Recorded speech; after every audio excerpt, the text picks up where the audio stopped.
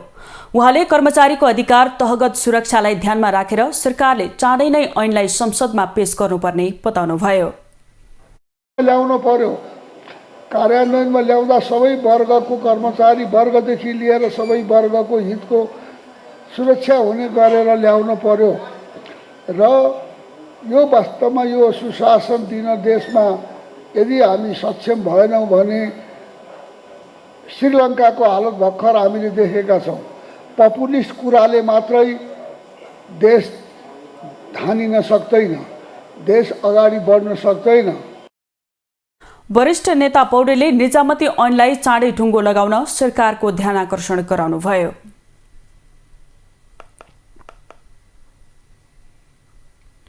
प्रहरीले 7 लाख रकमसहित हुण्डी कारोबारीलाई पक्राउ गरेको छ।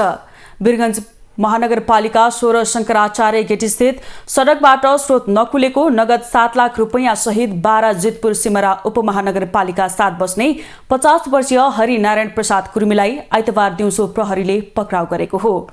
भारत रक्सोलबाट वीरगञ्जतर्फ आउँदै गरेको ना 28 प 2890 नम्बरको मोटरसाइकललाई जिल्ला प्रहरी कार्यालय पर्साबाट खटिएको प्रहरीले जाँच गर्ने क्रममा मोटरसाइकलको सिटमुनि तथा ट्याङ्कीमा लुकाई ल्याएको उक्त नगद फेला पारी कुर्मीलाई पक्राउ गरेको प्रहरीले बताएको छ।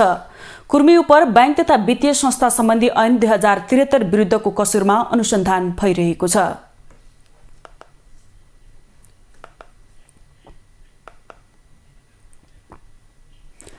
भारतीय स्थल सेनाध्यक्ष जनरल मनोज पाण्डे नेपाल आइपुग्नु भएको छ।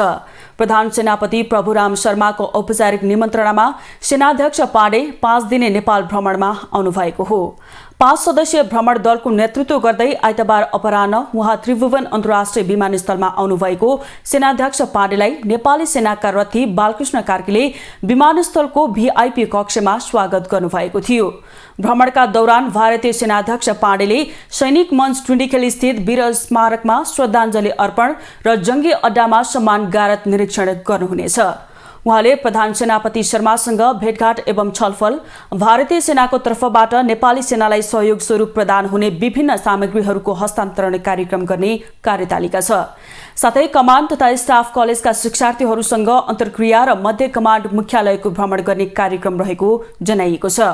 भ्रमणका क्रममा जनरल पाण्डेले राष्ट्रपति विद्यादेवी भण्डारी र प्रधानमन्त्री तथा रक्षा मन्त्री शेरबहादुर देउवासँग शिष्टाचार भेट गर्नुहुनेछ। भ्रमणको बेला परम्परा अनुसार भारतीय सेनाध्यक्ष जनरल पाण्डेलाई राष्ट्रपति भण्डारीले एक विशेष समारोहबीच नेपाली सेनाको मानार्थ महारथी दर्जा प्रदान गर्नुहुनेछ।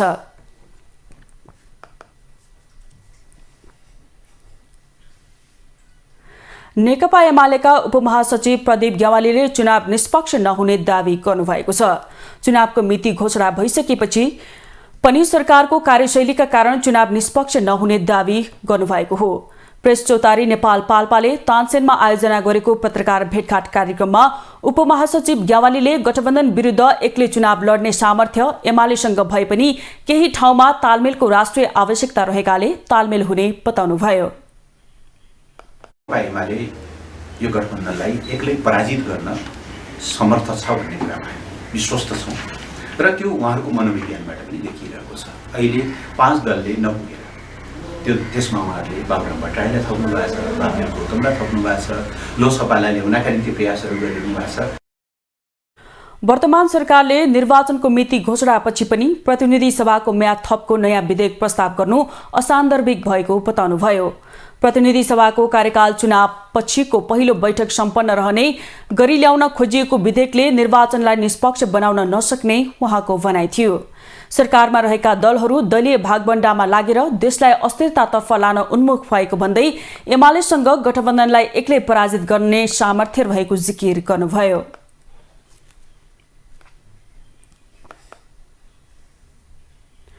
प्रतिनिधि सभा सदस्य बीना कुमारी श्रेष्ठले पछिल्लो समय डेंगू देशभर फैलिएको भन्दै डेंगू रोग नियन्त्रणको लागि सरकारले तत्काल पहल गर्न माग गर्नुभएको छ। आइतबार प्रतिनिधि सभा बैठकको शून्य समयमा बोल्दै सांसद श्रेष्ठले जनवरी महिना यता 2027 जनालाई डेंगू रोग लागेको बताउनुभयो। सांसद श्रेष्ठले अहिलेसम्म देशका 72 जिल्लामा डेंगू फैलिएको भन्दै ललितपुरका डेंगूको बिरामी अत्याधिक रहेको र काठमाडौँ धादिङ समेत फैलिन थालेको बताउनुभयो। हालसम्म 72 जिल्लामा डेङ्गु फैलिसकेको छ। ललितपुरमा अत्याधिक सङ्क्रमण देखिएका छन् भने काठमाडौँ, धादिङ, रूपन्देहीमा पनि सङ्क्रमण बढ्दो छ।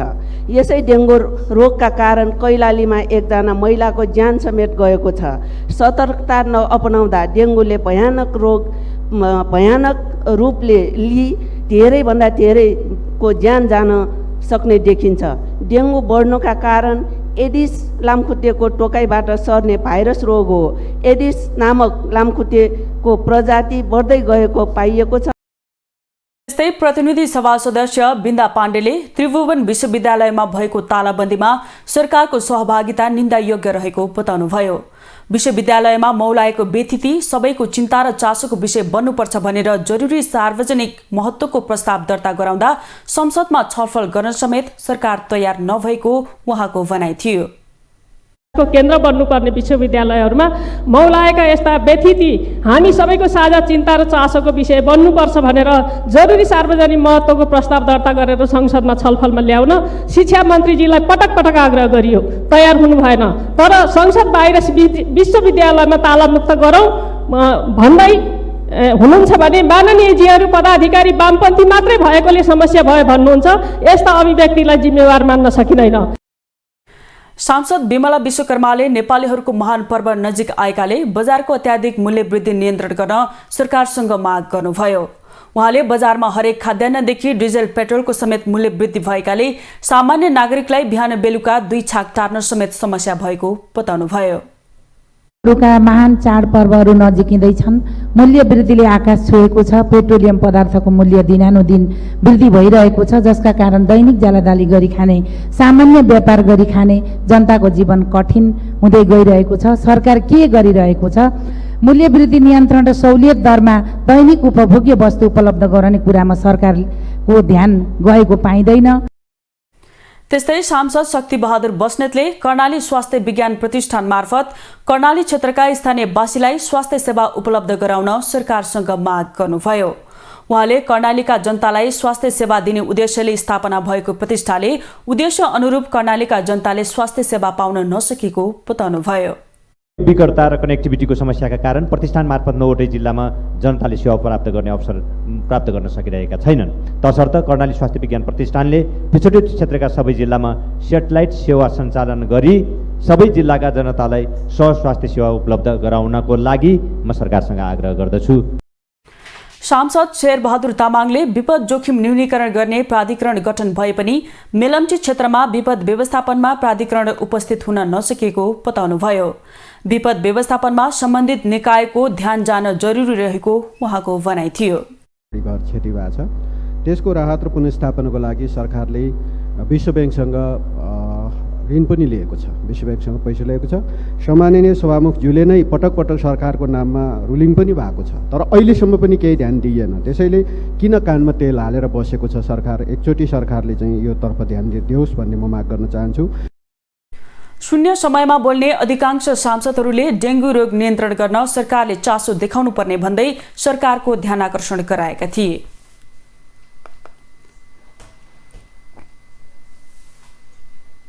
अब आर्थिक समाचार।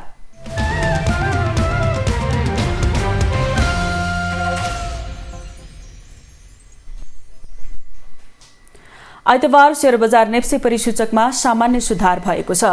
आइतबार नेप्से परिसूचक 6.68 अङ्कले बढेर 7977.30 बिन्दुमा पुगेको छ। त्यस्तै सेन्सिटिभ इन्डेक्स 0.57 अङ्क बढेको छ भने फ्लट इन्डेक्स 0.44 र सेन्सिटिभ फ्लट इन्डेक्स 0.65 अङ्कले बढेको छ। 227 कम्पनीको 28,76,288 किता शेयर 1,07,16,15,922 रुपैयाँ बराबरको खरिद बिक्री भएको छ।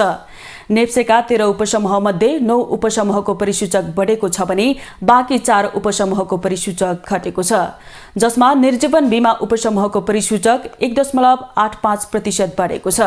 आइतबार रुरु जलविद्युत परियोजनाको शेयर सकारात्मक सर्किट लेभलमा कारोबार भएको छ।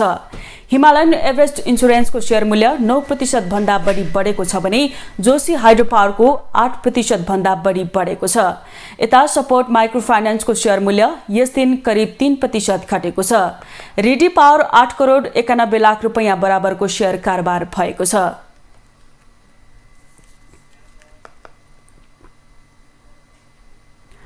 आउँदो असोजदेखि शुक्रबार शेयर कारोबार नहुने भएको छ। नेपाल स्टक एक्सचेन्जको आइतबार बसेको सञ्चालक समितिको बैठकले असोजदेखि शुक्रबार शेयर कारोबार नगर्ने र हप्ताको 5 दिन मात्रै बजार खुला रहने निर्णय गरेको हो। लगानीकर्ताको माग, नियामक निकायको सुझाव र नेप्सेको कारोबार प्रणालीको मर्मत गर्नुपर्ने भएकाले शुक्रबार शेयर कारोबार बन्द गर्ने निर्णय भएको नेप्सेले जनाएको छ। असोजदेखि पहिले जस्तै आइतबारदेखि बिहिबारसम्म 5 दिन मात्रै शेयर कारोबार हुने भएको हो। सरकारले शनिबार र आइतबार 2 दिन सार्वजनिक बिदा दिने निर्णय गरेपछि गएको जेठदेखि सोमबारदेखि शुक्रबारसम्म शेयर कारोबार गर्न थालिएको थियो। सरकारले 2 दिने बिदाको निर्णय खारेज गरे पनि नेप्सेले भने परीक्षणको रूपमा शुक्रबार 2 घण्टा सहित हप्तामा 6 दिन बजार खुल्ला राख्ने निर्णय गरेको थियो।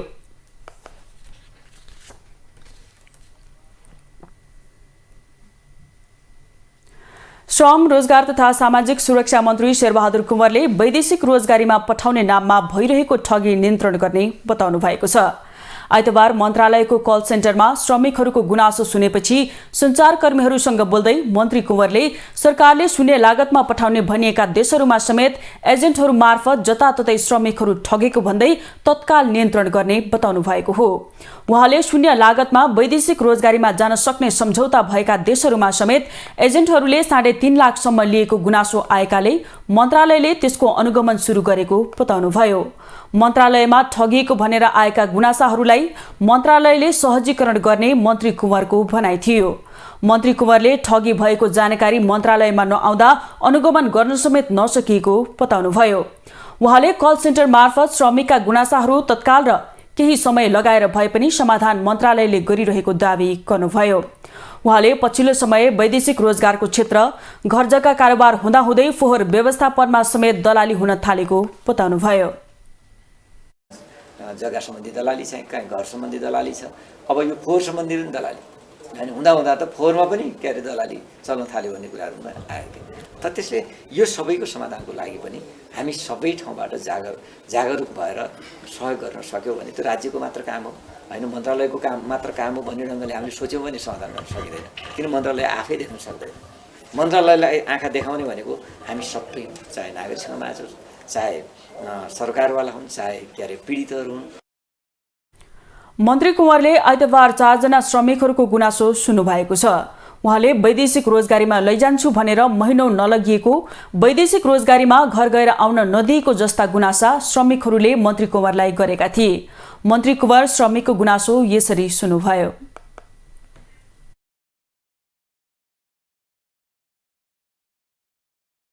भनिसकेपछि भदौसम्म पनि उडाएन भने तपाईँ ठगिनु भयो भन्ने कुरा बुझ्नु पर्यो। तपाईँलाई भिसामा देखाउँदैन होइन हो।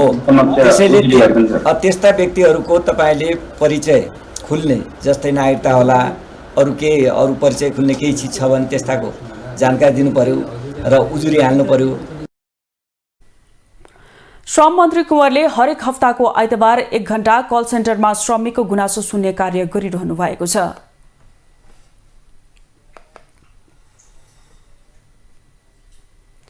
अब अन्तर्राष्ट्रिय समाचार।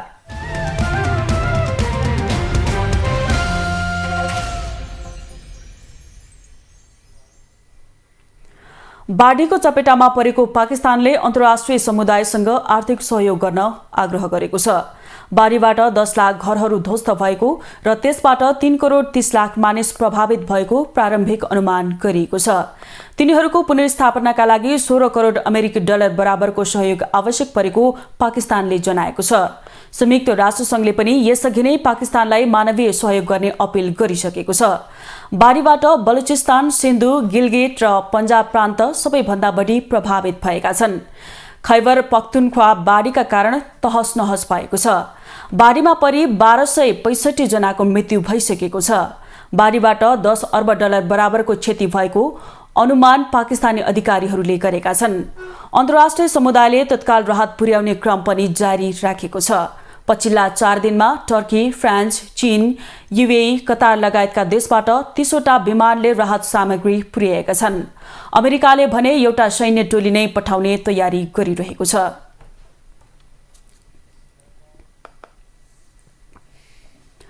बेलायती उपनिवेशबाट स्वतन्त्र भएको 75 वर्षपछि भारतले अर्थतन्त्रको आकारमा बेलायतलाई उछिनेको छ। अन्तर्राष्ट्रिय मुद्रा कोष IMF को तथ्याङ्कमा भारत अब विश्वको 5औं ठूलो अर्थतन्त्र बनेको छ। अहिले भारतको अनुमानित कुल गृहस्थ उत्पादन 3894 अर्ब डलर रहेको छ भने बेलायतको GDP 3678 अर्ब डलर छ। एक दशक अघिसम्म विश्वका ठूला अर्थतन्त्रको सूचीमा बेलायत 5औं नम्बरमा थियो भने भारत 11औं स्थानमा थियो। कोरोना भाइरसको महामारीका कारण ठूला अर्थतन्त्रको वृद्धि दर धीमा गतिमा भइरहेका बेला भारतको अर्थतन्त्र पछिल्लो चौमासिकमा 13.5% ले बढेको छ। अहिले विश्वको कुल GDPमा भारतको हिस्सा 3.5% छ। पछिल्लो स्थानमा रहेको अमेरिकाको 24.1, चीनको 19.80, जापानको 4.8 र जर्मनीको 4.1% हिस्सा छ। IMF को तथ्याङ्क अनुसार चालू आर्थिक वर्षमा भारतीय अर्थतन्त्र 7% भन्दा बढीले वृद्धि हुनेछ। कोरोना महामारी र रुस र युक्रेन युद्धका कारण संसारका कुनै पनि ठूला अर्थतन्त्रले यति उच्च वृद्धि दर हासिल गर्ने देखिँदैन।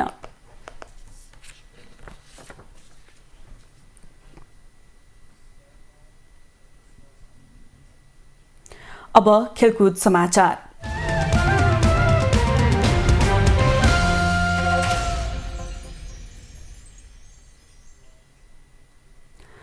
नेपाल भलिबल संघको बुधबार हुने नयाँ कार्यसमितिको निर्वाचनका लागि वर्तमान महासचिव जितेन्द्र बहादुर चन्दले अध्यक्ष पदका लागि उम्मेदवारी घोषणा गर्नुभएको छ।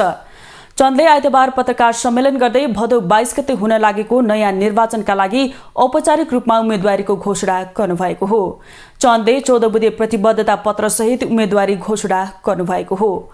भलिबललाई विश्व स्तरमा पुर्याउने र नेपालको भलिबलबाट खेलाडी बाँच्न सक्ने आधार बनाउने सहित अध्यक्ष पदमा चन्दले उम्मेदवारी घोषणा गर्नुभएको हो। हाम्रो भलिबलमा डोमेस्टिक भलिबलमा नेपालको राष्ट्रिय भलिबल खेलाडीहरू र नेपालको लागि भलिबललाई मर्ने चाहिँ यङ जेनेरेसनलाई नेपालकै भलिबल खेलेर विभिन्न फ्रेन्चाइजीहरू लिगहरू भयो, क्लब लिगहरू भयो, यो सबै लिगहरूलाई चाहिँ व्यवस्थित गरेर नेपालको खेलाडीहरूको चाहिँ एउटा आय आर्जनलाई चाहिँ बढाउन सक्ने र त्यसलाई चाहिँ सस्टेन गर्न सक्ने हिसाबले गर्दा हामी जान चाहेको हो। एक दशकदेखि संघको महासचिव पदमा काम गरिसक्नु भएका चन्दले 14वटा एजेन्डामा राष्ट्रिय खेललाई माथि उठाउने प्रतिबद्धता जनाउनुभयो, जसमध्ये स्थानीय तह, जिल्ला, प्रदेशदेखि केन्द्रसम्म रहेका संघहरूलाई व्यवस्थित गर्दै अगाडि बढाउने उहाँको योजना रहेको छ। भलिबल खेलको विकासमा लाग्न अभिप्रेरित गर्ने, संघ र संघसँग सम्बन्धित निकायसँग छलफल गरी वार्षिक क्यालेन्डर प्रकाशित गर्ने, कार्यान्वयन गर्ने, विद्यालय भलिबल कमिसनलाई सक्रिय गराई कम्तीमा वर्षमा महिला र पुरुषको एक राष्ट्रिय टिम बनाई अन्तर्राष्ट्रिय उमेर समूहमा सहभागी गराउने उहाँले उम्मेदवारी घोषणा कार्यक्रममा सार्वजनिक गर्नुभयो। बुधबार हुने निर्वाचनका लागि संघीय उपाध्यक्ष निरज मास्केले पनि गत महिना औपचारिक कार्यक्रम मार्फत उम्मेदवारी घोषणा गरिसक्नु भएको छ। यो सँगै भदौ 22 गतेका लागि तय संघको निर्वाचनमा अध्यक्षमा प्रतिस्पर्धा हुने सम्भावना देखिएको छ। यसअघिको साधारण सभाले मनोरञ्जन रमण शर्माको अध्यक्षमा निर्विरोध कार्यसमितिको चयन भएको थियो। यस्तै संघको महासचिवमा रोशन श्रेष्ठले उम्मेदवारी घोषणा गर्नुभएको छ। यसअघि महासचिव पदमा संघका वर्तमान सचिव मनवीर छन्त्यालले महासचिवमा उम्मेदवारी घोषणा गर्नुभएको छ। चन्दको अध्यक्ष पदमा उम्मेदवारी घोषणा गर्ने कार्यक्रममा स्वागत मन्तव्य राख्दै श्रेष्ठले महासचिवमा उम्मेदवारी घोषणा गर्नुभएको हो। यो सँगै भलिबल संघमा यसपटक प्यानल सहितको प्रतिस्पर्धा हुने सम्भावना बलियो बनेको छ। उता नयाँ निर्वाचनका लागि अध्यक्ष पदमा उम्मेदवारी दिने घोषणा गरेकी संघकी सदस्य इन्दिरा निरौलाले उम्मेदवारी नदिने जनाउँदै आफ्नो समर्थन चन्दलाई रहने बताउनु भएको छ।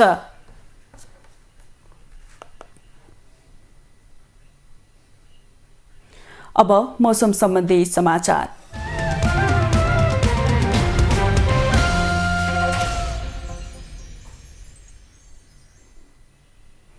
आज राति प्रदेश नम्बर 1, मध्य प्रदेश, बागमती प्रदेश, गण्डकी प्रदेश र लुम्बिनी प्रदेशमा सामान्य बदली तथा बाँकी प्रदेशहरूमा आंशिक बदली रहनेछ।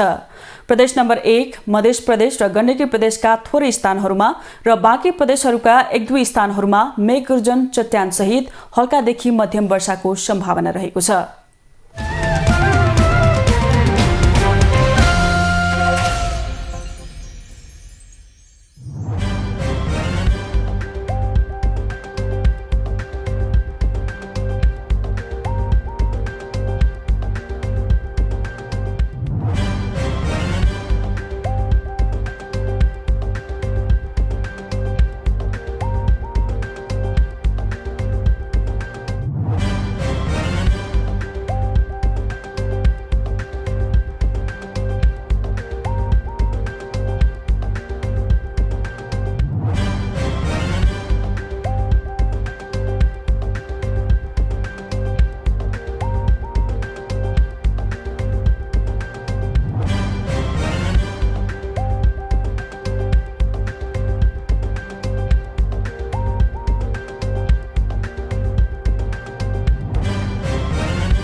समाचारको अन्त्यमा पुनः मुख्य समाचार।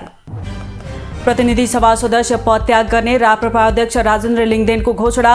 सरकारले प्रतिनिधि सभाको कार्यकाल लम्ब्याउने प्रस्ताव ल्याएपछि लज्जित भएको जिकिर। संघीय निजामती सेवा ऐन रूपान्तरित बनाएर ल्याउनुमा सरकार गम्भीर रहेको प्रधानमन्त्री शेरबहादुर देउवाको भनाई। जनतालाई चुस्त दुरुस्त सार्वजनिक सेवा प्रवाह गर्न निर्देशन। आइतबार शेयर बजार नेप्से 6.68 अंकले बढेर परिसूचक 1977 अंकमा 1 अर्ब 7 करोडको मात्रै कारोबार। आर्थिक सहयोग गर्न अन्तर्राष्ट्रिय समुदायसँग पाकिस्तानको आग्रह। पाकिस्तानलाई $16 करोड बराबरको सहयोग आवश्यक।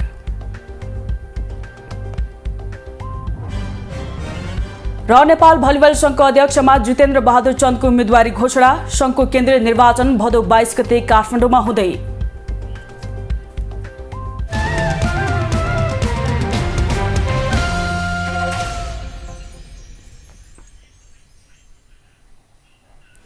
राष्ट्र, राष्ट्रियता, सभ्यता र संस्कार संरक्षणमा समर्पित वाग्मती टेलिभिजनमा प्रसारण भइरहेको समाचार अहिलेलाई यति नै। हेर्दै रहनुहोला वाग्मती टेलिभिजन। नमस्कार।